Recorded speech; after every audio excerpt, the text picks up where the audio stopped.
예, 안녕하세요. 안녕하세요. 예, 우리 한 달 만에 이렇게 여러분을 만나게 되었습니다.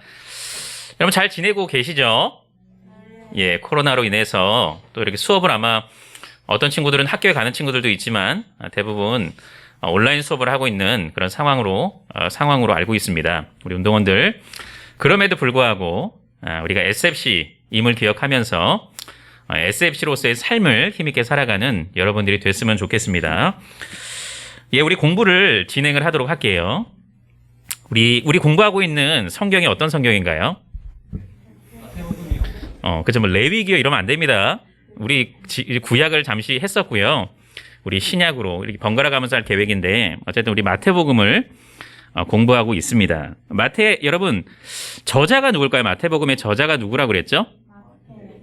마가 그러면 안 됩니다. 여기서 또. 그렇죠?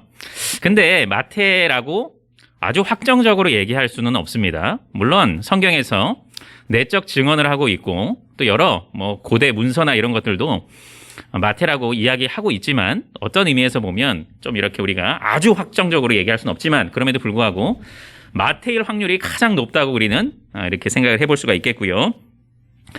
이런 마태복음을 왜 썼을까요? 이게 중요하죠. 그렇죠?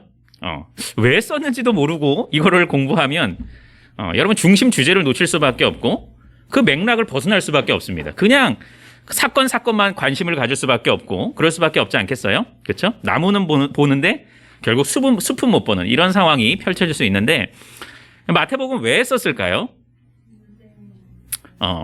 중요한 단어가 나왔는데 맞죠? 지난번에 제가 가장 유대적인 성경이 마태복음이라 그랬죠. 여러분 왜 이런 시대적인 상황이 있다 그랬어요?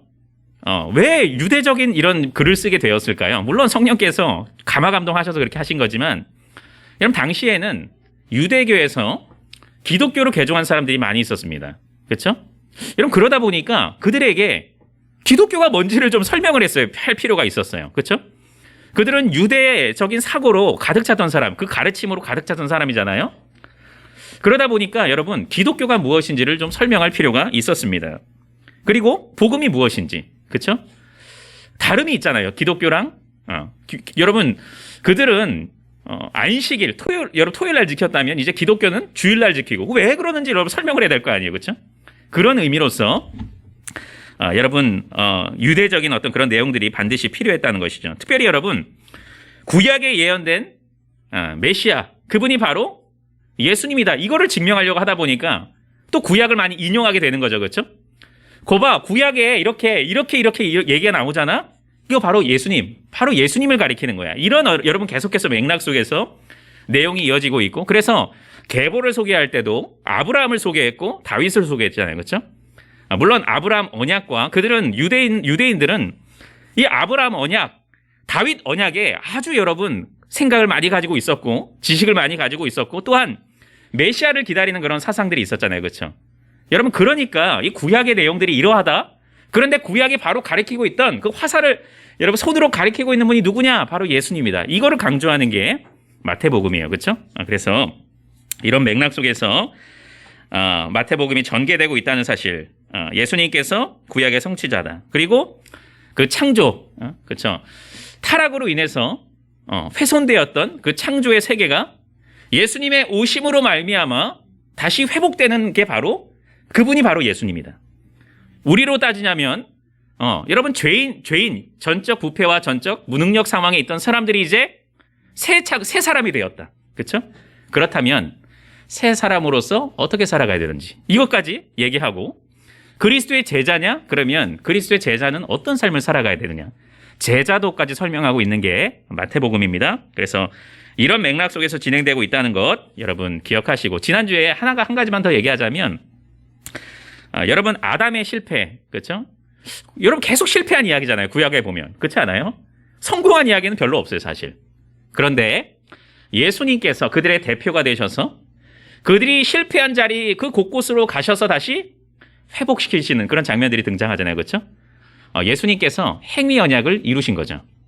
행위 언약은 여전히 남아 있었던 거예요. 지킬 사람이 없었던 거죠. 그런데 행위 언약을 어기니까 죄의 삭은 사망이 되는 거잖아요. 예수님께서 오셔서 대표로 오셔서 그들의 대표가 되셔서 아담이 대표자였던 것처럼 둘째 아담이 되셔서 여러분 그 실패의 자리를 다 성공의 자리로 바꾸셨잖아요. 그렇죠? 그래서 우리가 구원받게 되는 거 아니에요. 그렇죠? 그래서 이런 내용들도 지난주에 우리가 살펴봤습니다. 오늘은 마태복음 우리가 전 4가부터 6가까지 할 내용은 마태복음 5장부터 13장이에요. 그래서 여러분들이 할 때 그냥 바로 내용 들어가지 말고 성경을 우리가 묵상하고 그 다음에 내용을 들어가서 좀 이렇게 그 이해를 좀 더 보강을 하는 그런 좀 시간이 됐으면 좋겠습니다. 여러분이 할 때 좀 베레아 사람들처럼 했으면 좋겠어요. 베레아 사람들이 어떻게 했어요? 그 말씀을 하나님의 말씀으로 받고 그 다음에 그러한가 상고했다 그랬어요. 계속. 여러분들도 제가 이렇게 여러분에게 우리 그래도 나름 개혁주의의 어떤 그런 바탕 속에서 여러분을 가르치지만 여러분들도 과연 그러한가 의심하라는 거 아니고 성경을 바라보면서 그렇지 이런 내용이 있구나 좀 이런 우리의 열심이 있어야 돼. 지식에 대한 하나님의 진리에 대한 이런 좀 열정이 좀 있어야 돼요. 그렇죠? 그래서 그냥 제가 하는데 무조건 그냥 그렇게 물론 저를 신뢰할 필요는 있지만 조금 이렇게 우리가 조금 성경을 들여다보는 이런 좀 열심을 좀 하면서 그렇게 좀 진행을 했으면 좋겠습니다. 그럴 때 여러분들의 신앙이 성숙하게 되고 그 지식이 여러분의 것이 될 거예요. 그래서 좀 진리의 영이신 성령의 좀 도우심도 구하고 좀 이렇게 좀 살아있는 그런 신앙들을 좀 했으면 좋겠어요. 어쨌든 오늘 내용 들어가면 4과는 제목은 예수님의 권위 있는 말씀 마태복음 5장부터 7장의 내용을 중심으로 살펴봅니다. 본문의 위치는 마태복음 4장 23절 24절에 보니까 예수님의 사역에 대해서 두 가지로 얘기하고 있어요. 하나는 가르치는 사역, 하나는 행하는 사역. 특별히 여기서 보면 뭐 기적을 행하시고 뭐 질병을 치유하시고 이런 내용이 있는데 특별히 이 4과는 마태복음 5장 7장은 그 중에 하나 예수님의 말씀에 대해서 특별히 산상수훈의 어떤 그런 내용들을 중심으로 살펴보도록 하겠습니다. 그래서 하나님이 예수님께서 어떤 말씀을 하셨는지를 살펴보는 거예요. 그렇게 알고 계시면 되겠습니다. 첫 번째 우리 질문을 통해서 그 내용들을 좀 파악해 보도록 할게요. 첫 번째 천국이 지닌 대항문화입니다. 여러분 여기서 보니까 참 제자가 어떤 존재인지를 가르쳐 줍니다. 뭘 통해서? 이 팔복의 내용을 통해서. 여러분 팔복은 우리가 행해야 되는 내용들도 맞지만 그리스도인이 되었다면 어떤 삶을 살아갈 수밖에 없고 살아내어야 하는지를 우리에게 가르쳐 주는 거예요. 이거 하면 구원받는다 이게 아니에요. 팔복이 얘기하는 거는 너 이미 구원받은 존재잖아. 그러니까 이와 같은 모습들이 너에게 나타나고 있어야 해. 너의 모습들을 좀 잘 들여다봐. 여러분 이렇게 얘기하고 있는 거예요. 그렇죠? 그게 팔복인데 제자는 어떤 삶을 살아가야 되는지를 얘기하고 있습니다. 첫 번째 보면 뭐예요? 팔복 중에 첫 번째가 뭔지 혹시 아는 사람 있나요? 자, 혹시라고 얘기했어요. 다 안다고 얘기한 거 아니고 심령이 부한 자입니까? 가난한 자입니다. 무슨 얘기예요 이거? 여러분 이거는 뭐냐면 하나님께만 전적으로 소망을 두는 것입니다. 오직 은혜. 그렇죠? 여러분 상한 심령이 바로 이런 거예요. 구원받은 존재냐? 너희들에게는 심령의 가난함이 있을 거야. 너 내 힘으로 된다. 내 의지 가지고 된다. 내 경험으로 된다. 이게 아니고 내가 구원받은 것도 하나님의 은혜고 내가 오늘 하루를 살아가는 것도 하나님의 은혜다. 도움 없이는 안 된다. 여러분 이게 바로 그리스도인이 제자로서 나타내야 되는 모습이 바로 이 모습이다. 라고 얘기하고 있는 거예요. 두 번째는 애통함입니다. 애통함. 여러분 이거 뭐냐면 여러분 의인으로서의 고난을 받는 것이 제자들에게 나타나야 된다는 거. 또 죄에 대한 애통이 나타나야 된다는 거. 여러분 이렇게 좀 생각을 해볼 수가 있습니다. 그리스도인이 되었는데 내가 아무리 죄를 져도 아무 느낌이 없고 죄의식을 갖지 않고 그럴 수가 없다는 거죠. 물론 제가 얘기하는 거는 그랬다고 해서 죄를 안 짓는다는 건 아니에요. 죄를 짓지만 그럼에도 불구하고 그렇지. 탄식함이 있다는 거죠. 이게 이렇게 살아가면 안 되지. 우리 그럴 때 있잖아요. 그렇죠?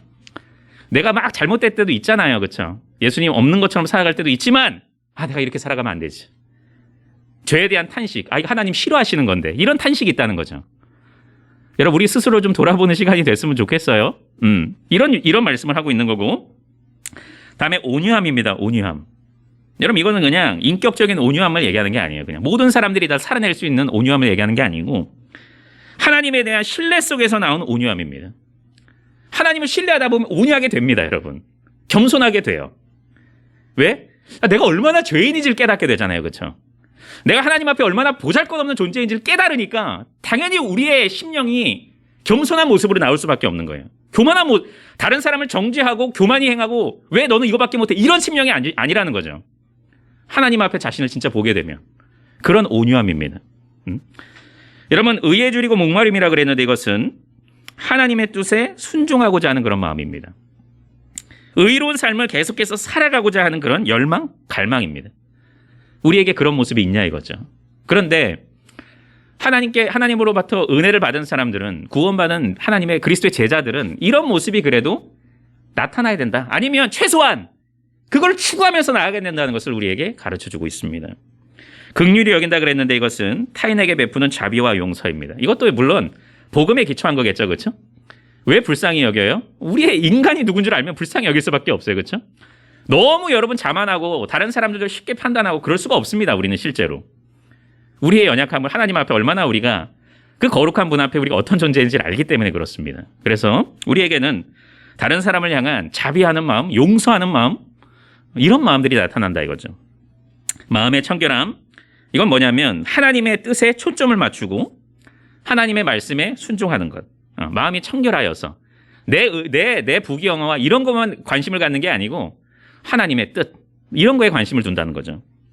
여러분, 7번째는 뭐냐면 화평케함입니다. 피스메이커죠. 그렇죠? 우리는 하나님과 화목하게 된 자잖아요. 그렇죠?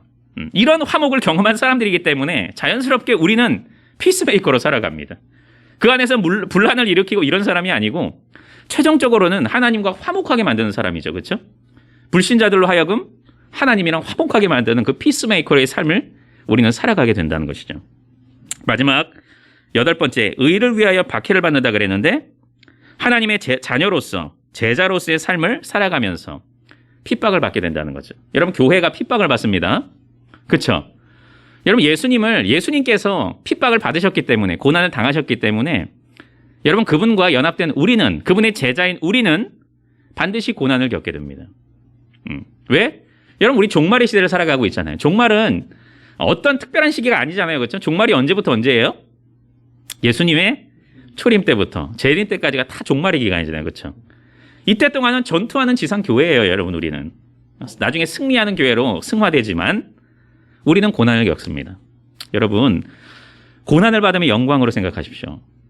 여러분, 하나님의 자녀가 된 양자됨의 특권이 먼저, 그 중에 특권이 하나가 뭔지 알아요? 그 유익이 뭔지 압니까? 그리스도의 고난에 동참하게 됩니다. 여러분, 우리는 그리스도의 고난에 동참하게 됩니다. 이번 우리 좀 4월에서 통과하면서도 여러 캠퍼스에서 좀 이런 순교적인 마음이 여러분에게 좀 있었으면 좋겠어요.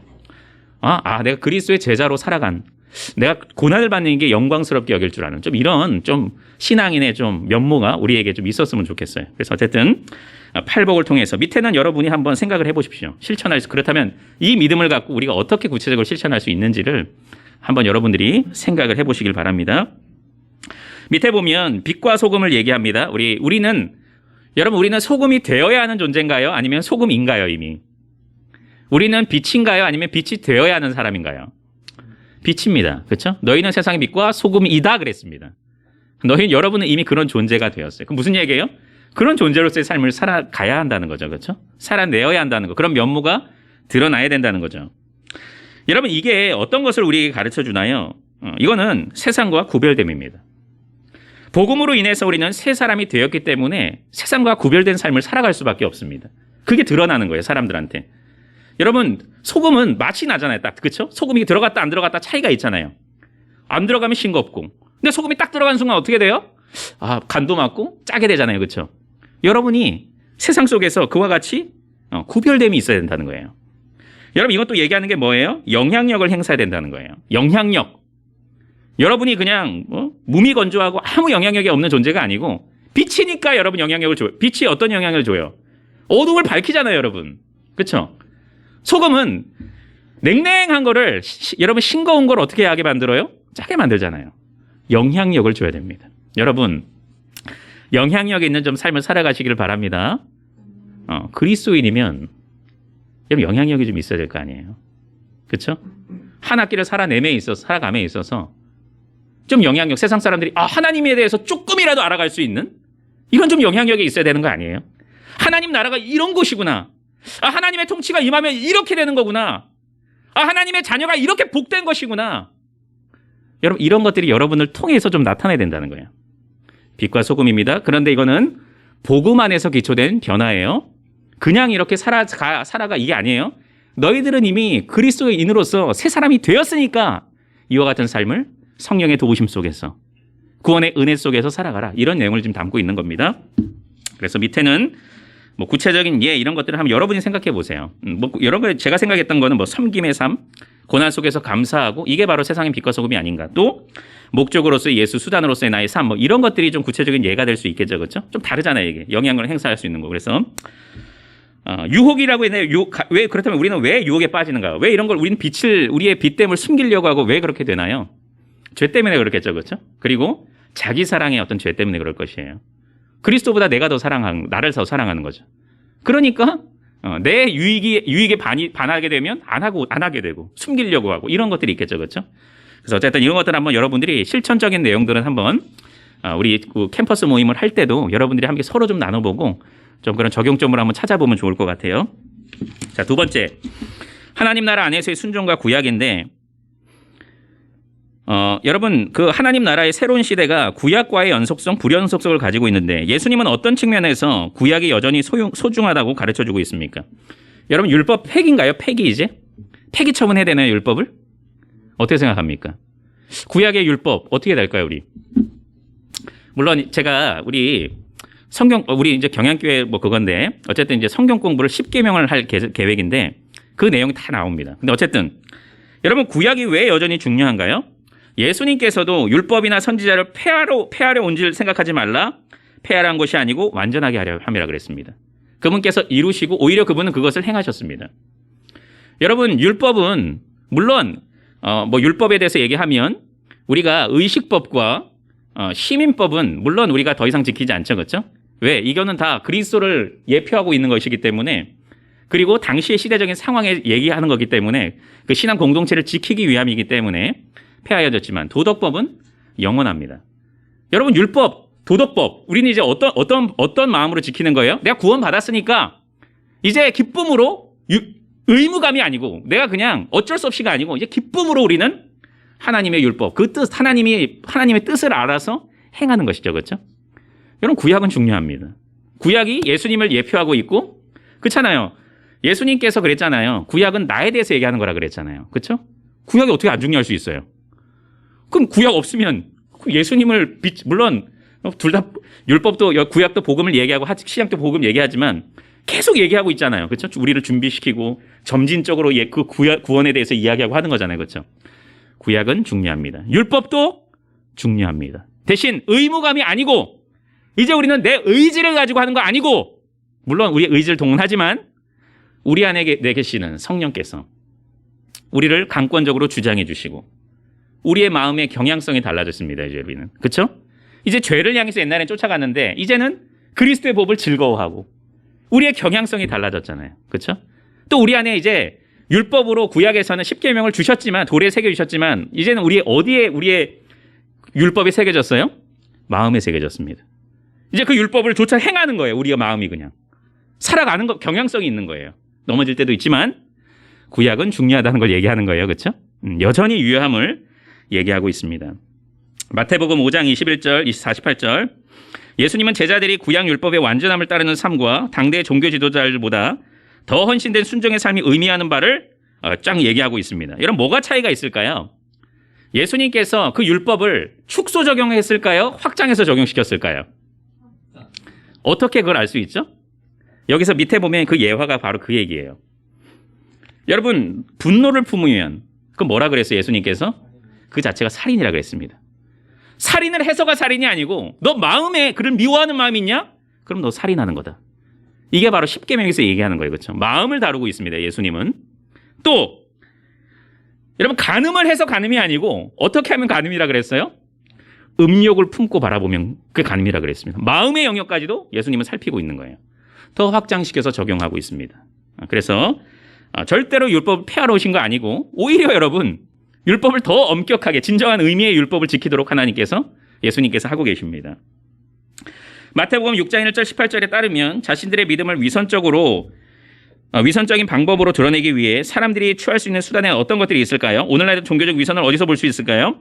위선적이지 않은 참된 신앙의 믿음의 동기부여를 위해 이 단락에서 예수님이 반복하는 말씀 무엇일까요? 여러분 믿음을 위선적으로 하는 방법에 대해서 얘기하거든요. 구제할 때 회당과 거리에서 나팔을 부는 거죠. 종교 지도자들이. 여러분, 그리고 기도할 때 회당과 거리에서 합니다. 기도할 때 본래 우리가 어디서 해요? 보통 조용히 하잖아요. 그렇죠? 그런데 이들은 거리에서 막 시끄럽게 기도하는 거예요. 또 금식을 할 때 얼굴을 일부러 흉하게 해요. 왜 그래요? 이거? 나 금식하는 사람이야. 나 이렇게 믿음이 좋은 사람이야. 나 이렇게 의로운 사람이야. 드러낸다는 거죠. 그렇죠? 여러분, 이 시대에도 이런 모습들이 있을까요? 있죠. 그렇죠? 특별히 교회 안에도 얼마나 많이 있어요. 그렇죠? 섬김을 할 때 나 섬기고 있어. 나 이렇게 잘하고 있어. 그러니까 다른 사람들이 좀 못 알아주면 실망하고, 물론 우리는 인간적인 요소 서로 격려하고 할 필요가 있지만 완전히 침체에 빠져버리고, 그 자체가 여러분 그런 모습 아니에요? 실상 어떤 의미에서? 여러분, 교회 안에서도 자기의 의의를 드러내려고 하는 이런 우리의 바리새인적인 위선적인 모습들이 하나님을 위해서가 아니고 나를 위해서 하는 거잖아요. 그건. 그렇죠? 그런 모습들이 나타난다는 거죠. 여러분, 예수님이 반복하신 말씀이 뭐예요? 그래서 은밀하게 하라 그랬습니다. 그리고 뭐라고 얘기했냐면 은밀하게 한 중에 보시는 너의 아버지께서 갚는다 그랬습니다. 누구에게 하고 있다는 거예요, 지금? 그 섬김을? 하나님을 위해서 해야 된다는 거 얘기하는 거죠. 그렇죠? 하나님과의 관계 속에서 그게 기본이 돼야 되는 거예요. 우리의 신앙생활은 다른 사람들에게 보이기 위함이 아니고, 다른 사람에게 그저 그냥 선한 영향을 끼치기 위함도 아니고, 본질적으로는 하나님과의 관계 속에서 너무 기쁘고 너무 감사하고 그분을 사랑하니까 그렇게 하는 거죠. 그렇죠?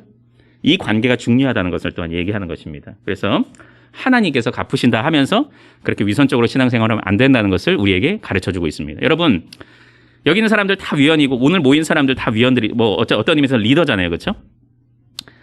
이런 캠퍼스 모임을 이끌어감에 있어서 여러분이 지구를 이끌어감에 있어서 좀 이런 모습으로 우리가 해야 됩니다. 하나님이 알고 계신다. 이거 위로 아니에요, 사실? 다른 사람들은 좀 몰라주고, 다른 사람들은 내 마음을 좀 안 헤아려주지 않지만 하나님이 갚아주신다. 이런 좀 믿음에 좀 성숙함이 우리에게 좀 있어야 된다고 생각합니다. 그럴 때 여러분 신앙의 꾸준함이 있는 거예요. 이거 없으면 이랬다 저랬다 합니다. 사람들이 어떻게 반응하냐에 따라서. 그거 아니고 꾸준함, 이렇게. 이런 좀 하나님과의 관계 속에서 그런 신앙생활이 온전한 신앙생활이라는 것을 가르쳐주고 있습니다. 돈과 물질의 소유에 대한 우리의 태도는 우리의 삶의 가치와 충돌을 어떻게 드러내는가? 예수님은 염려가 궁극적으로는 믿음에 대한 문제, 즉 아버지 되신 하나님을 얼마나 신뢰하고 있는가에 대한 문제임을 어떻게 보여주는가? 첫 번째, 여러분 이게 여기에 대해서 뭘 얘기하고 있나요? 하나님을 사랑하는가 아니면 돈과 뭐라고 쓴 거지? 물질을 사랑하는가? 글씨를 좀 잘못 쓴 것 같네. 여러분 이거 뭐 얘기하는 거예요? 우선순위가 뭐냐 이거죠. 여러분 다 포기하라 극단적으로 얘기하는 거 아니에요 이거? 이거 너 다 포기해야 된다. 너 이제부터 다 집도 팔고 이런 얘기하는 게 아니고 네 마음이 어디가 있냐 이거죠. 네 우선순위가 네가 성공해야 돼? 왜 성공해야 되는데? 내가 잘 먹고 잘 살려고요. 이게 아니고 내가 잘 살아야지. 내가 이렇게 내가 열심히 해야지 하나님께 영광이 되기 때문에 이런 좀 우선순위가 있어야 된다는 거죠. 그런 얘기를 하고 있습니다. 여러분 그거에 대해서 염려에 대해서 뭐라고 얘기해요? 공중의 새, 들의 백합화, 들풀. 하나님이 세심히 살핀다 이거죠. 하물며 너일까 보냐 그러잖아요. 그렇죠? 너희들은 내가 하늘 아버지가 되는데 너는 내가 그리스도로 말미암아 구원을 시켰는데 진짜 하나님의 자녀인데 너 어떡하겠냐. 이게 우리에게 위로가 되면서 한다는 거죠. 그렇죠?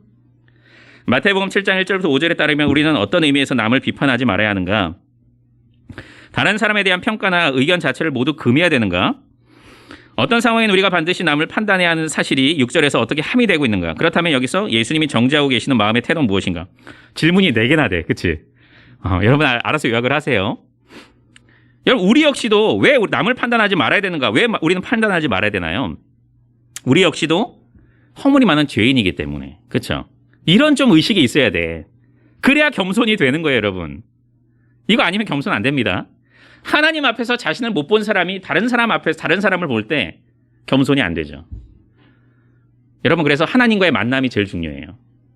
그 다음에 이웃을 볼 때 그게 여러분 진정한 사랑의 실천이 되는 거고 그들을 위해서 뭔가 뭐라 될까 건설적인 비판이 되는 거고 그들을 회복시키기 위한 이런 게 되는 거예요. 그렇죠? 여러분 다른 사람에 대한 평가 의견 모두 금해야 되는가? 어떻게 생각합니까? 그냥 우리는 그냥 좋은 얘기만 하고 그래야 됩니까? 아니죠. 여러분 하나님 앞에서 겸손을 배운 후에 진실된 사랑의 마음으로 우리는 해야 됩니다. 여러분 지체가 잘못되고 있습니다. 잘못 가고 있어요. 그리스도 밖으로 가고 있어요. 그럼 어떻게 해야 돼? 그리스도 안 교회 울타리를 뛰어넘으려고 막 다리를 들고 있어. 그럼 어떻게 해야 돼? 못 가게 해야죠, 여러분. 응? 판단해야 되는 거죠, 당연히. 여러분, 세 번째는 어떤 상황에서 남을 판단해야 되는가? 여러분, 여기서 얘기하는 건 뭐냐면 복음을 왜곡하고 핍박하는 자들을 얘기하고 있습니다. 그들에게는 당연히 그냥 무분별하게 그게 아니죠, 그렇죠? 아니야, 그거 잘못된 거야. 얘기할 수 있어야 되는 거잖아요, 그렇죠? 그래서 그런 의미를 얘기하고 있고요. 예수님이 정죄하고 계시는 마음의 태도는 무엇입니까? 복음에 기반되지 않은 행동들, 바른 믿음에 기반되지 않는 판단은 하면 안 되는 거죠, 그렇죠? 그래서 바른 분별력 속에서, 바른 믿음 속에서의 어떤 그런 행동을 이야기하고 있죠. 여기서 보면 마음이나 믿음 이런 거에 대해서 강조함을 우리는 계속 볼 수 있어요.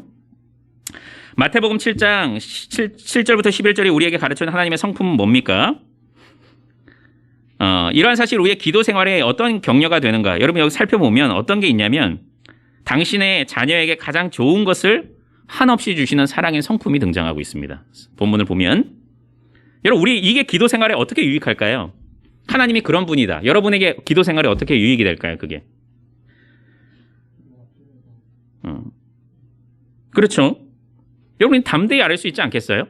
하나님이 우리에게 주시는 분이다. 좋은 거 주시는 분이다. 그러니까 기도 응답이 안 되더라도 어떻게 되겠어 그러면? 아멘. 이렇게 하지 않겠어요 여러분? 이런 전제가 중요합니다. 여러분 기도할 때도 그렇게 하십시오. 신앙생활 해나감에 있어서 그렇게 하십시오. 하나님 나에게 가장 좋은 거 준다. 그럼 오늘의 환난이 우리에게 환난인가요 정말? 저주인가요? 아니죠. 가장 좋은 거다 오늘. 인내로 기도하게 되는 거죠. 그렇죠 하나님. 당신께서 가장 좋은 거 나에게 주고 계십니다. 이게 신앙에 우리에게 뼈대를 이루어야 되고 그 토양을 이루어야 됩니다.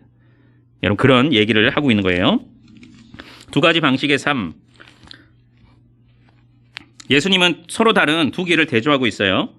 크고 넓은 문, 좁은 문 얘기하고 있는데 물론 넓은 길은 불경건하고 뻔뻔한 불순종의 삶을 얘기하고 있습니다. 그런데 이 7장에 보면 이 길로 들어선 자 중에서 예수님을 잘 아는 것처럼 보이거나 심지어 예수님을 따르는 것처럼 보이는 종교적인 지도자들도 많이 있습니다. 예수님은 이런 사람들을 어떻게 암시하고 있습니까? 여러분 이들이 뭐라고 얘기하냐면 주의 이름으로 선지자 노릇하고 주의 이름으로 귀신을 쫓아내고 주의 이름으로 많은 권능을 행하지 아니하였나이까 그랬습니다. 이들이 그런데 교회 안에서도 일도 하고 대단히 막 여러분 영향력 있는 사역을 하더라도 여러분 그들이 하나님께서 결국 저 천국 마지막 그 호흡이 끊기는 예수님 재림 때는 나는 모른다 한다는 거죠. 그렇죠? 진실된 믿음. 그렇죠? 그냥 이단이 얼마나 많나요 지금. 내가 재림 예수다 얘기하기도 하고 자유주의 신앙을 이야기하기도 하고 혼합주의를 이야기하기도 하고 로마 가톨릭도 자기가 예수님의 정말 마치 진정한 하나님의 진정한 백성인 것처럼 행동하잖아요. 근데 그게 중요한 게 아니고 진실된 믿음 속에서 그렇죠? 그게 하나님께 여러분 수용적인 은혜가 되는 거죠. 받아주시는 거죠. 그런 것들도. 그렇죠? 그래서 그런 것들을 여러분 제자도를 계속 강조하고 있죠. 그렇죠? 어떻게 예수님 섬겨야 되는지를. 그렇죠? 말씀을 통해서 그리스도의 제자의 삶이 무엇인지 모습이 뭔지를 가르쳐주고 있는 거예요. 마태복음 7장 15절 27절은 철저하게 전심으로 순종하는 삶의 길을 다양한 방식으로 묘사하고 있는 어떻게 묘사합니까? 그랬습니다. 17절에 보니까 좋은 나무라 그랬습니다. 좋은 나무는 아름다운 열매를 맺게 된다 그랬어요.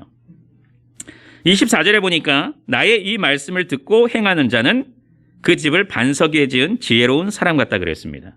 이렇게 믿음 안에서 행함이 있는 사람들은 하나님께서 그것을 사랑하고 인정하고 그것들을 통해서 하나님께서 상급도 주시고 하는 것이죠. 그렇죠? 그래서 진실된 믿음 안에서의 그런 삶을 이야기하고 있습니다. 여러분 그 뒤에 내용은 여러분 뭐 특별한 내용은 없고요. 제가 거의 대부분 다 설명한 내용들이에요. 뭐 밑에 설명하는 내용들은 율법과 선지자 이거 다 제가 했던 내용들입니다. 그래서 이것들은 여러분이 그 중요한 내용들은 여러분 제가 참고를 하시면 되겠습니다. 자 제가 설명을 다 했어요 이거. 그래서 그렇게 알고 계시면 되고요. 우리 5가를 넘어가도록 하겠습니다. 예수님의 권세 있는 사역과 전도의 확산인데 본문을 여러분 다 읽으시고 하시면 되고요. 5장 7장에서는 아까 뭘 얘기했어요? 예수님이 말씀에 대해서 얘기했잖아요. 그렇죠? 그런데 여기에서는 이제 그분의 행하심에 대해서 얘기합니다. 사역에 대해서. 구체적인 사역. 치유와 회복 사역을 이야기합니다. 그리고 여러분 10장에서 예수님은 제자들을 파송하는 내용이 있습니다. 당신의 사역을 확장시켜 나가는 그런 내용들이 등장하고 있습니다. 이 내용을 중심으로 살펴볼게요. 예수님의 권위 있는 능력. 여러분 구약에서 나병은 아주 여러분 정결하지 못한 그런 질병이었죠. 그렇죠? 피부병, 각종 피부병인데 나병 환자와 접촉하는 사람은 정결법상 부정하게 되었습니다. 그런데 예수님이 나병 환자를 어떻게 했어요? 손을 대셨습니다. 그럼 어떻게 되는 거예요, 실상? 예수님도 정결하지 못한 사람이 되는 거잖아요. 그렇죠? 여러분 정말 그런데 예수님께서 그렇게 되셨나요? 아니죠. 그렇죠? 그분은 신이시면서도 그분은 완전한 인간이십니다. 물론 여러분 이 의미가 아주 중요하죠. 그렇죠? 그 죄를 자신에게로 이양시켰다. 그렇죠? 그런 의미가 있는 거예요. 그 죄가 이제 그의 죄가 아니고 내 죄가 그리스도의 죄가 되었다. 그리고 나중에 십자가에 달려 돌아가시는 거죠. 그렇죠? 그래서 그런 의미를 중요한 의미를 담고 있는데 또 제사장이 가서 몸을 보여주라 그랬습니다. 이거는 사회의 복귀로의 첫 단계입니다. 그냥 너 이제 병 나냐 끝이 아니고 제사장에게 보여줘서 공식적인 절차를 겪으라고 했거든요. 이거는 여러분 예수님께서 예수님의 긍휼하심에 대해서 여러분 얘기하는 거죠. 그분은 회복을 원하시고 온전한 삶을 바라십니다. 그리고 당신께로의 회복을 바라시는 거죠. 그렇죠? 그런 내용들을 담고 있습니다. 마태복음 8장 9장 예수님의 권위에 대해서 얘기합니다. 귀신을 쫓아내고 말씀으로 바다를 꾸짖고 죄를 사하고 이런 거 나옵니다. 마태복음 8장 5절 13절에서의 예수님과 백부장의 대화는 예수님의 이러한 권위를 처음부터 어떻게 강조하고 있는가. 하인의 중풍병자를 낫게 하는 거죠. 하인이 중풍병자 걸려서 낫도록 이렇게 간청하는 그런 내용이죠. 그렇죠? 여기요. 여러분 예수님이 뭐라고 얘기하냐면 이 이야기를 듣고 백부장의 하인이 중풍병 걸렸다는 얘기를 듣고 뭐라고 얘기했냐면 예수님이 내가 가서 고쳐주리라 그랬습니다. 이거 아무나 얘기할 수 있는 얘기예요, 이거? 아니죠. 내가 어떤 존재인지를 예수님이 가르쳐주고 있는 거죠. 또한 백부장이 또 뭐라고 얘기했는 줄 압니까? 거기에서? 다만 내가 감당할 수 없습니다. 당신께서 우리 안에 오는 거 내가 감당할 수 없습니다. 우리 집에 오시는 거. 다만 말씀으로만 하옵소서 그랬습니다. 지금 그분의 권위가 지금 인정하는 거죠. 그렇죠? 이분이 어떤 분이신지를 이야기하는 거죠. 그렇죠? 말씀만 가지고도 그 질병을 치유할 수 있는 능력의 하나님이 되심을 이 대화를 통해서 이 사건을 통해서 가르쳐주고 있는 거예요. 여러분 서기관이 여러분 그 내용을 가면 서기관이 선생님이여 어디로 가시든지 저는 따르리이다 그랬습니다. 물론 선생님이여 한 거 보니까 메시아로서 진짜 이해한 건 아닌 것 같아요. 아니라고 생각이 됩니다. 그렇죠? 그런데 그는 그 다음에 뭐라고 얘기했냐면 주여 내가 먼저 가서 내 아버지를 장사하게 하옵소서 그랬습니다. 여러분 예수님께서 이 제자를 향해서 그리고 오늘 그와 같은 모습을 보이고 있는 저와 여러분들에게 뭐라고 말씀하실까요? 제자의 길을 가려는 사람들은 나를 따르는 데 있어서 방해가 되는 것 과감히 포기할 줄 알아야 된다. 그렇죠? 내가 삶의 최우선이 돼야 된다. 여러분 여기서 얘기하는 거는 아버지의 관계 연을 끊어 이거 아니죠. 그렇죠? 여기서 얘기하는 건 뭐예요? 우선순위가 누구냐 이거죠. 하나님의 일이 돼야 되는 것이고 그분의 영광이 돼야 되는 것이고 그분 자신이 돼야 되는 거고 이거 얘기하는 겁니다. 예수님이 자연계의 혼돈을 바로잡으신 이후에 귀신들은 예수님이 앞으로 영적 세계 혼돈 또한 권능으로 다스릴 것을 알았다. 바다로 뛰어들어가는 돼지떼 최후는 귀신들의 마지막 운명을 어떻게 예상하는가? 그렇죠? 귀신이 돼지떼에 여러분 어떤 사람한테 들어서 돼지떼에 여러분 옮기고 나서 돼지떼가 어떻게 돼요? 몰살당하잖아요. 그렇죠? 이거 뭘 얘기하는 거예요? 사탄이 최후가 이럴 것이다. 여러분 예수님께서 사탄을 물리치고 불못에 던져 넣으실 것이라는 것. 그것을 보여주는 겁니다. 지금. 그렇죠? 암시하고 있는 겁니다. 여러분 이 사건을 통해서 예수님의 사명 어떤 사명이 부각되고 있나요? 심판주로서의 예수님. 그렇죠? 또 예수님이 주권자가 되신다는 것을 보여주고 있는 것이죠. 그렇죠? 그래서 그렇게 이해를 하면 되겠고요. 죄사함을 선포하신 예수님에 대한 서기관의 반응을 판단해 볼 때 여기서 예수님은 결국 자신을 누구로 증명하고 계시는 것인가? 여러분 예수님이 중풍병자에게 뭐라고 얘기했냐면 내 죄사함을 받았다 그랬습니다. 여러분 죄를 아무나 사해 줄 수 있나요? 없죠, 여러분. 무슨 얘기하는 거예요? 하나님만이 하실 수 있는 거거든요. 그럼 무슨 얘기하는 거예요? 예수님 나 자신은 하나님이다. 를 가르쳐주고 있는 겁니다. 그렇죠? 그래서 그렇게 이해를 하면 되겠고요. 예수님은 건강한 자가 아니라 병든 자, 의인이 아니라 죄인을 위해서 오셨다고 했습니다. 예수님은 자신의 영적인 필요를 정직하게 인정하고 자각한 사람들을 위해서 오셨어요. 우리는 우리 자신을 어떤 시각으로 바라봐야 되겠는가? 바리새인들은 그렇다면 어떤 대조점이 있는가? 여러분, 우리는 어떻게 우리를 바라봐야 되겠어요?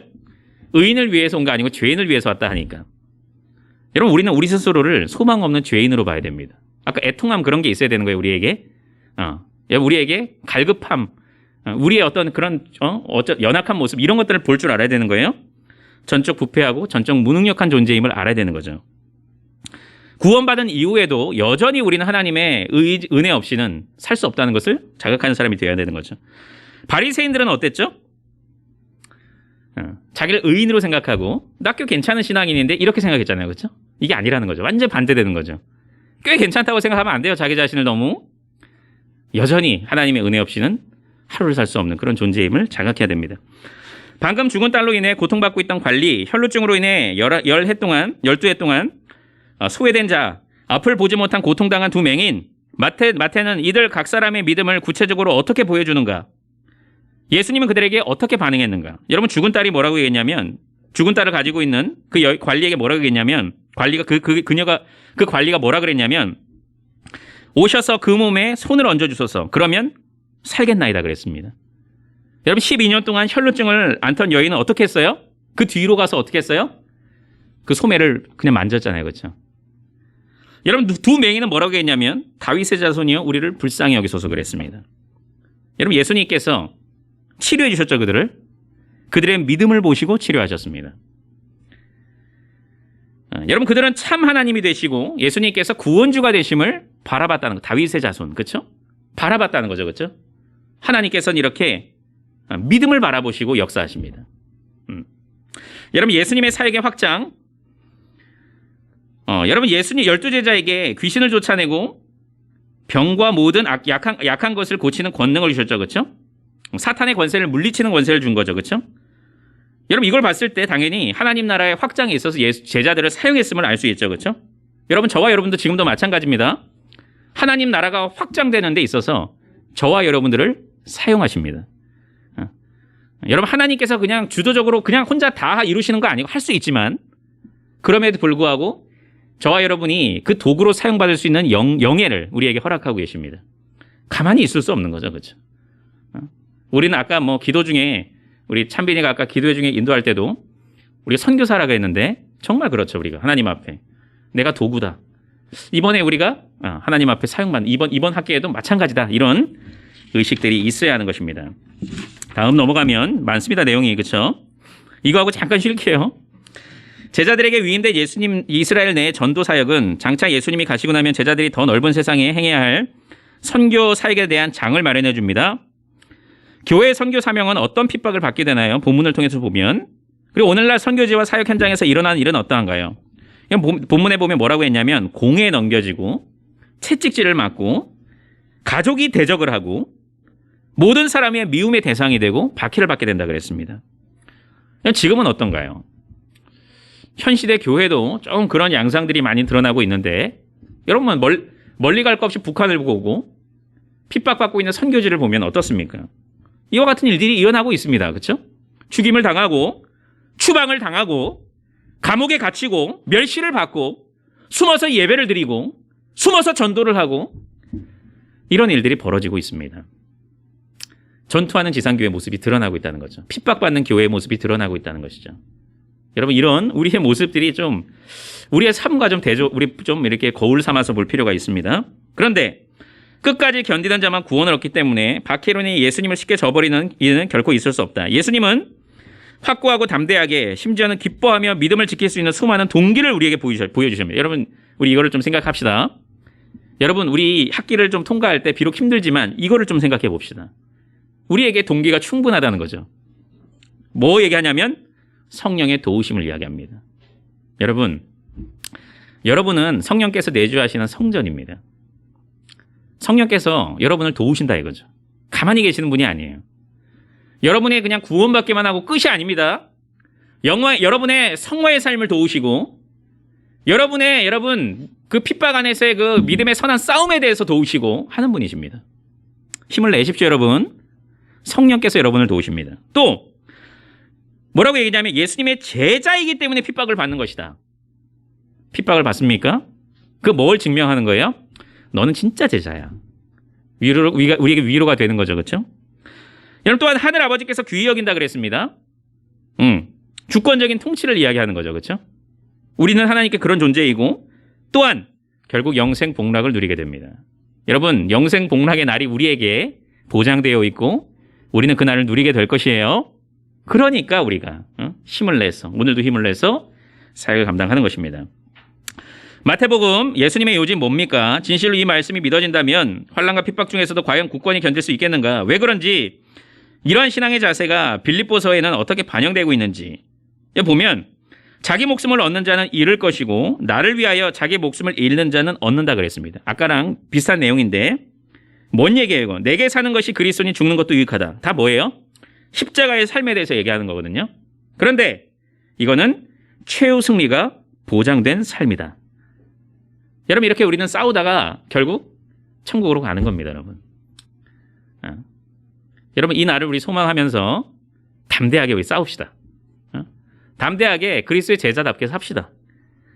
최후 승리가 우리는 보장되어 있습니다. 그 얘기를 우리에게 하고 있습니다. 옆에는 내용들은 여러분들이 살펴보면 되겠습니다. 여러분 이거 보면 한 가지만 얘기하자면 이런 병자가 치료되고 막 이런 일이 있잖아요. 그 자체로 의미 있다기보다는 이건 뭘 얘기하는 걸까요? 병자가 치료가 되고 귀신이 뭐 쫓아냄을 당하고 뭘 얘기하는 걸까요? 하나님 나라가 임했다는 거죠. 하나님의 통치가 임했다는 거죠. 이 부패했던 이 세상이 새 창조의 역사가 일어나고 있다는 것을 보여주는 거죠. 예수님의 오심이 바로 그렇습니다. 새 창조의 역사가 시작되는 거죠. 언제 마무리가 될까요? 이 역사는 재림 때 마무리가 됩니다. 완전한 새 창조회가 새 세계가 열리게 될 거예요. 우리에게 새 하늘과 새 땅이죠. 새 예루살렘이죠. 그래서 예수님께서 이렇게 질병을 고치고 이거 하는 거는 하나님 나라가 임했고 그 통치가 임했다는 것을 우리에게 보여주는 거예요. 그렇죠? 그렇게 좀 이해를 하면 되겠습니다. 우리 6과는 우리 잠깐만 한 1분만 쉬고 1분 제어 앞에서 됐으면 얘기해 주세요. 1분이라고. 예, 하고 바로 기도하고 하도록 하겠습니다. 잠깐만 1분만 쉴게요.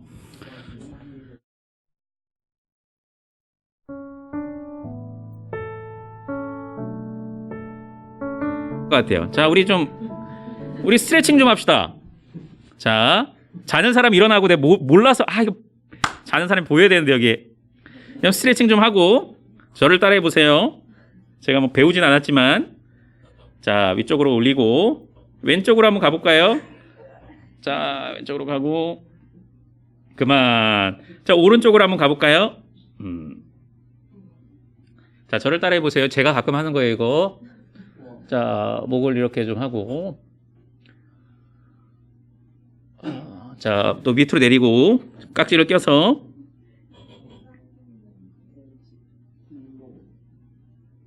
자 고개를 한번 돌리고 그나마 우리 토요일 날 이거 아침 나름 이거 이른 아침이잖아, 그렇지? 자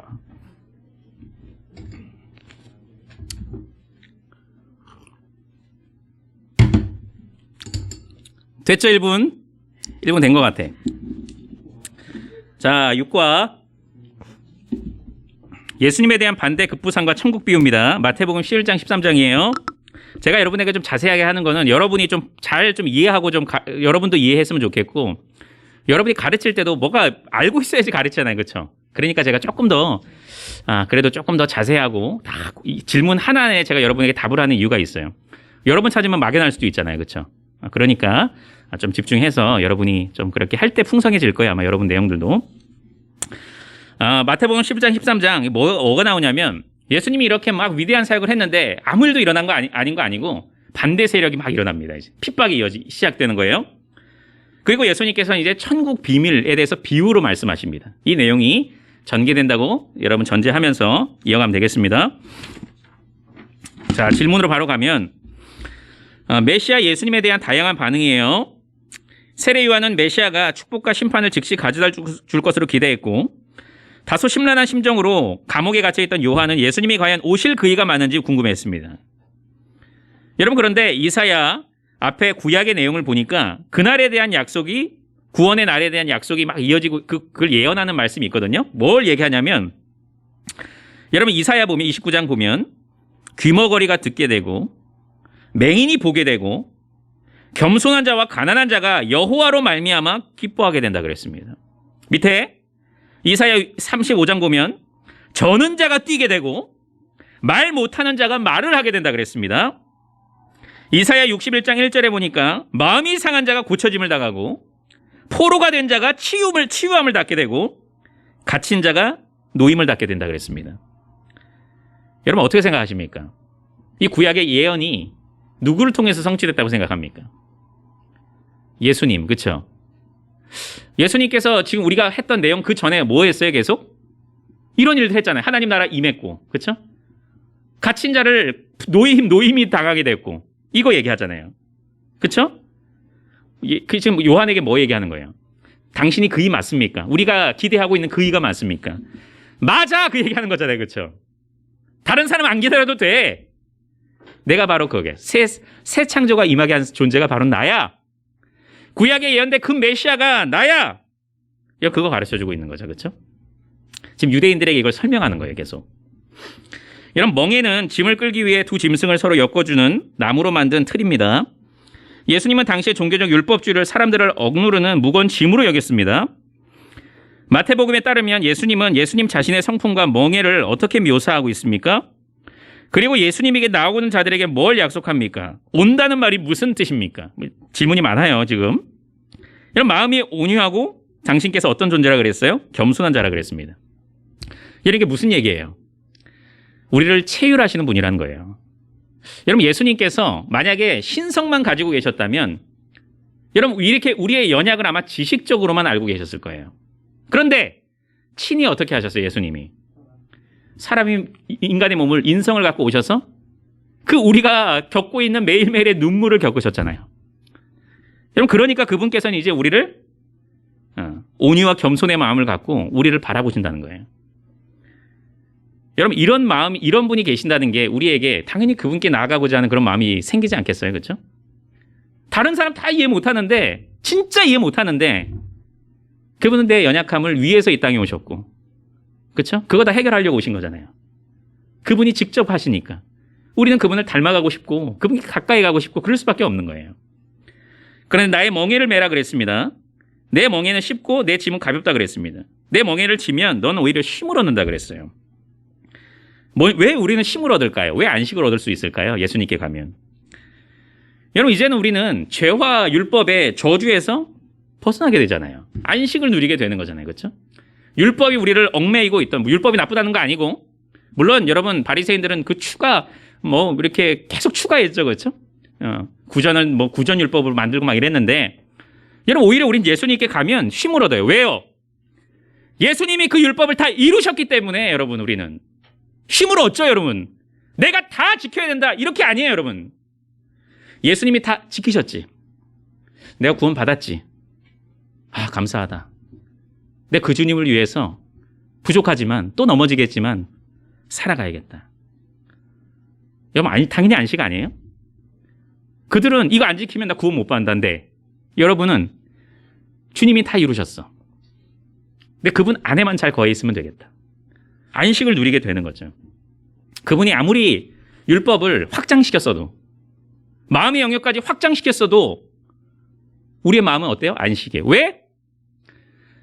그리스도 안에서 하나님 우리를 바라보시기 때문에 그분께서 행하신 걸 다 우리의 행함으로 돌려주시기 때문에 수용적인 은혜, 그렇죠? 그리스도 안에서 받아주시는 거잖아요. 우리의 연약한 헌신도. 여러분 그럼 당연히 우리가 쉼을 안 누리겠어요? 기쁨으로 안 살아가겠어요? 살아간다는 것이죠. 그래서 우리에게 그런 내용들을 또 성령께서 아까도 제가 얘기했지만 성령께서 우리 안에서 강권적으로 주장해주고 역사해주고 계시는 거예요. 여러분 오늘 여기 왜 왔어요? 왜 캠퍼스 모임을 할 수가 있나요? 어떻게 전도하나요, 여러분들이? 나 살기도 바쁜데 내 스펙 쌓기도 바쁜데 어떻게 주님을 위해서 헌신하나요? 성령께서 강권적으로 여러분 역사하고 계시는 거예요, 지금. 교회로 가게 만들고 주님을 닮아가게 만들고 그러다가 우리는 여러분 저 천국 최후 상급을 받게 되는 거예요. 은혜 다 은혜입니다. 은혜. 그렇죠? 여러분 주님 안에서 좀 안식합시다. 그냥 여러분 그리스도인인데 막 온갖 그냥 고뇌가 다 있는 사람들처럼 너무 그렇게 살아가지 마십시오. 그리스도 안에 있는 안식을 누리고 있는데 그래야 세상 사람들도 좀 다름을 볼 거 아니에요. 그렇죠? 바리새인들은 예수님의 제자들이 안식일에 이삭을 잘라 먹은 것으로 인해서 율법을 어겼다고 고소했습니다. 그걸 일로 여긴 것이죠. 예수님은 율법의 본래 의도 또는 더 높은 수준을 위해서 특정한 명령이나 원칙이 공적으로 보류된 구약의 예를 들어서 제자들의 이런 행동을 변호하십니다. 여러분, 다윗이 배가 고플 때 어떻게 했어요? 하나님의 전에 들어가서 어떻게 했습니까? 그렇죠. 진설병을 누구에게만 본래 누가 먹는 거예요? 그거? 제사장만 먹는 거예요. 여러분, 그런데 그 예를 지금 들어주시는 거죠. 여러분, 그리고 예수님께서도 뭐라고 얘기했어요? 안식일에 선을 행하는 것이 옳다 그랬습니다. 실제로 행하셨고, 그렇죠? 도움을 주셨죠. 뭐 얘기하는 겁니까? 율법 전승보다 그들은 율법 자체는 좋은 건데 그걸로 계속 짐을 만드는 거예요. 우리에게 이거 하면 구원받는 것처럼 마치. 그렇죠? 그런데 뭐가 중요하다는 거예요? 하나님의 마음을 정말 헤아리고 하나님의 뜻을 잘 분별하는 게 필요하다는 거죠. 그렇죠? 여러분, 이런 내용들을 우리에게 가르쳐주고 있습니다. 여러분, 또한 안식일이 우리에게 왜 좋습니까? 안식하라고 준 거예요. 여러분 짐을 지으려는 게 아닙니다. 하나님의 그 의도를 우리가 잘 좀 파악해야 됩니다. 여러분, 신앙생활하고 주님의 뒤를 쫓아가고 왜 여러분이 이렇게 줍니까? 그 안에서 정말 안식이 있고 행복이 있고 즐거움이 있고 삶의 만족이 있기 때문에 그렇습니다. 절대로 여러분에게 옥죄이기 위해서 숨도 못 쉬게 하기 위해서 여러분에게 그리스도인의 삶을 살아가는 게 아니에요. 여러분, 오히려 그럴 때 울타리를 안 벗어날 수가 있는 거예요. 여러분을 사랑하기 때문입니다. 그래서 좀 이런 우리가 하나님 나를 사랑해서 이렇게 하는 거구나, 이런 좀 의식을 갖고 신앙생활할 필요가 있습니다. 바리새인들은 귀신을 쫓아내는 예수님의 능력이 오히려 예수님이 사탄과 한패임을 보여주는 증거라 그랬습니다. 예수님 뭐라고 얘기했어요? 그래서 야, 사탄이 사탄을 대적하는 게 말이 되냐, 이렇게 얘기했습니다. 한 송속에 대해서 사탄을, 그 말이 안 되는 거죠, 사실. 그렇죠? 그 논리를 지금 반박하시는 거죠. 여러분, 밑에 예수님은 자신이 귀신들보다 훨씬 더 우월한 힘과 권능을 지닌다는 사실을 어떤 식으로 함의했습니까? 내가 하나님의 성령을 힘입어 귀신을 쫓아내는 것이면 하나님 나라가 이미 너희에게 임하였다 그랬거든요. 그리고 사람이 강한 자를 결박하고 그 사람의 집에 들어가 강탈한다 그랬습니다. 그렇잖아요. 진짜 도둑질할 때 어떻게 해요? 그 집에 가서 있는 사람 때려 눕히고 강탈하는 거잖아요. 그것처럼 예수님께서도 사탄의 세력을 여러분 물리치기 위해서 그들을 먼저 굴복시킨다 이거죠. 지금 그거 하고 있다고 내가 얘기하고 있는 거예요. 내가 사탄을 이렇게 물리쳤지, 이거는 하나님 나라가 임했다는 거 가르쳐주는 거고, 내가 그들을 이길 거라고, 마저 최후 승리할 거라는 것을 가르쳐주기 위해 했다는 것이죠. 그거 얘기하는 겁니다. 그렇죠? 마태복음이 진행될수록 예수님은 점점 더 극과 극으로 편향되어 가십니다. 한번 봅시다. 예수님은 예수님 자신에게 긍정적으로 반응하는 사람들을 어떻게 대하십니까? 바리새인들한테 자기가 안다고 여러분 가까이 대하려고 하는 그 바리새인에게 뭐라고 얘기합니까? 독사의 자식들아 그랬습니다. 너희 나쁜 나무다 그랬습니다. 예수님의 가족들이 왔어요. 당신의 가족들입니다 하니까 예수님이 뭐라 그랬어요? 누가 내 어머니요 내 동생들이냐 그랬습니다. 뭔 얘기하는 거예요? 여러분, 예수 그리스도를 그냥 말로만 고백하는 사람이 중요한 게 아니고, 가까이 있다고 중요한 게 아니고, 예수님을 믿고 전심으로 따르는 자들이 진짜 하나님 나라의 백성임을 우리에게 가르쳐 줍니다. 진짜 신자와 가짜 신자를 지금 나누고 있는 거예요. 저와 여러분은 어떤 신자입니까? 이거 우리 스스로 좀 잘 봐야 돼요. 그냥 무늬만 신자인지, 아니면 정말 그리스도의 피로 물든 진짜 신자인지, 그리스도를 진짜 따라가고 있는, 사랑해서 따라가고 있는 진짜 신자인지, 그분을 경외해서 따라가는 진짜 신자인지, 그게 정말 즐거운지, 우리는 좀 우리 사실을 되돌아볼 필요가 있습니다. 세 가지 질문만 하고 마칠게요. 천국에 비밀이 계시됐다 그랬는데 씨 뿌리는 자의 비유 나오죠. 씨와 땅은 뭘 상징할까요? 씨는 뭘까요? 그렇죠? 복음이죠. 천국 말씀이겠죠. 여러분, 그렇다면 땅은 뭐예요? 네 가지 땅 얘기하잖아요. 어떤 사람 세 명은 어떻게 돼요? 결국 뿌리를 못 내리고, 그렇죠? 그런데 마지막은 어떻게 해요? 30배, 60배, 100배 낸다 그랬잖아요. 말씀을 듣는 사람들의 마음가짐이죠. 그렇죠? 그런 사람들은 맺는 거죠. 물론 하나님께서 그걸 다 읽어주는 것도 하나님이지만 어떤 의미에서 보면, 그렇죠? 말씀을 듣고, 두 번째, 처음 세 가지 땅과 마지막 네 번째 땅의 근본적인 차이가 뭐예요? 하나는 말씀을 듣고 깨달아서 결실합니다. 네 번째 땅은, 옥토는 뭐예요? 말씀 순종으로 이어집니다. 결실한다 그랬습니다. 좋은 나무는 좋은 열매를 맺게 되는 거예요. 여러분, 예수님이 설명하신 이 비유의 목적, 여러분 이러한 차이를 이해하는데 어떻게 도움이 됩니까? 뭐라고 얘기했냐면 천국의 비밀을 아는 것이 11절이에요. 천국의 비밀을 아는 것이 너희에게는 허락되었으나 그들에게는 아니 되었다 그랬습니다. 뭐예요 여러분? 우리는 귀 있는 자이기 때문에 듣게 되는 거예요. 하나님의 주권을 이야기합니다. 구원은 우리가 내가 구원 얻으려고 쭉 나가는 게 아니고 하나님이 당기시는 거예요. 그냥 이렇게. 그렇죠? 하나님의 주권에 대해서 이야기합니다. 여러분, 예수님의 메시지를 받아들이는 자들에게는 이 비유는 하나님의 나라의 예상치 못한 특성을 가르쳐 줍니다. 가라지 비유, 겨자씨 비유, 누룩 비유가 있는데 천국의 특징을 어떻게 보여줄까요? 이거는 여러분, 가라지 비유는 어떻게 뭐 얘기해요? 가라지가 있는데 여러분 가라지를 뽑지 않고 계속 기다리고 있다가 마지막에 뽑는다는 거 얘기하잖아요. 그렇죠? 뭐 얘기하는 걸까요? 여러분, 신자와 불신자가 심판할 때까지 계속해서 섞여 함께 살아간다는 것을 가르쳐 줍니다. 그런데 재림 때는 오직 알곡만 하나님께서 거두신다는 거죠. 천국은 어떤 곳이에요? 알곡들만 들어가는 곳입니다. 그런데 하나님께서 그들을 상하지 않게 하기 위해서 가라지를 그냥 둔다 그랬거든요. 하나님께서 알곡들을 사랑하신다는 걸 또 보여줘요. 여기서. 겨자씨 비유는 뭐예요? 겨자씨가 뭐예요? 겨자씨 본 적 있어요? 클까요, 작을까요? 겨자씨는. 근데 어떻게 될까요, 그거?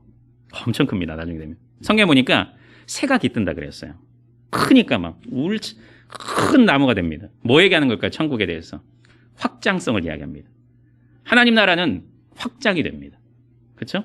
복음이 선포되면 확장되고 성령의 하나님의 역사 가운데 그 구속사를 이루어 가시는 그 운행 가운데 그렇게 경륜 가운데 그렇게 되잖아요. 그렇죠?